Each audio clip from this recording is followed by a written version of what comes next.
ఏంటత్తయ్య చూసుకోవచ్చుగా, చూడండి ఎంత దెబ్బ తగిలిందో. నీ బతికేంటో చూసుకుంటున్నావా? నిన్ను ఎలా పెంచావు, ఎలా బతుకుతున్నావే నువ్వు? అమ్మా ఏంటమ్మా ఏమైంది ఇప్పుడు? అడిగినంత కట్నం ఇచ్చి వైభవంగా పెళ్లి చేశావు. ఇప్పుడు నువ్వు ఈ ఇంటి పని మనిషిలాగా ప్రవర్తిస్తావా?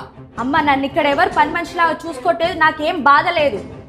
బాధ నీకెందుకుంటది, నీ అత్తగారికి ఎందుకుంటది? నిన్ను ఇలా చూస్తున్నందుకు మాకు పరువు పోతుందని బాధగా ఉంటది. అసలు ఎందుకు వచ్చా చెప్పమ్మా, నీ బాధ ఏంది అసలు? ఇంటి చాకిరంతా చేస్తావు, ఆఫీస్కి వెళ్ళొస్తావు, రాగానే నీ అత్తగారి చాకిరంతా చేస్తావు. కావాలంటే డబ్బులు ఇచ్చి పడేస్తావు. ఒక ఇల్లు కొనుక్కొని వేరే ఉండొచ్చుగా. ఆమెకి నువ్వు చేసి పెడుతుంటే కమ్మగా తినుకుంటూ కూర్చుంది. ఆమెకంటే ఎట్లా లేదు, నీకన్నా ఉండాలిగా బుద్ధి.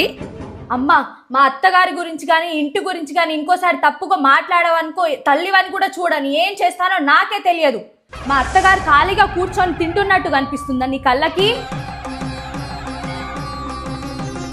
ఈ రోజు ఈ ఇల్లు ఇంత సంతోషంగా ఉందంటే మా అత్తే కారణం. కొడుకుల్ని బంగారంలా పెంచింది, కోడళ్ళని కూతురులా చూసుకుంటుంది. ఈ రోజు వరకు పల్లెత్తి ఒక మాట కూడా అనలేదు అత్త నన్ను. అత్తగారింట్లో నా పని నేను చేసుకుంటుంటే పని మనిషిని అయిపోతానా? మీ ఇంట్లో ఎప్పుడు నేను వంట చేయలేదా? వేడివేడిగా నీకు నాన్నకి వండి పెట్టలేదా? మా చిన్నప్పుడు నీ అత్త మామల దగ్గర కూడా మమ్మల్ని దూరం చేశావు. నాయనమ్మ తాతయ్య కంటే అమ్మమ్మ తాతయ్య ఎక్కువ అని మాకు నూరిపోసావు. ఇప్పుడు భార్య భర్తలు విడిగా ఉంటేనే హ్యాపీగా ఉంటుందని మాకు నేర్పిస్తున్నావా? ఒక తల్లిగా బిడ్డ సంతోషంగా ఉండాలని కోరుకో, తప్పు లేదు. కానీ ఒక కుటుంబాన్ని విడదీయాలని మాత్రం కోరుకో. ఇలాంటి మాటలు చెప్పడానికైతే నా ఇంటికి రావద్దు. బయలుదేరమ్మా, నీకు దండం పెడతా.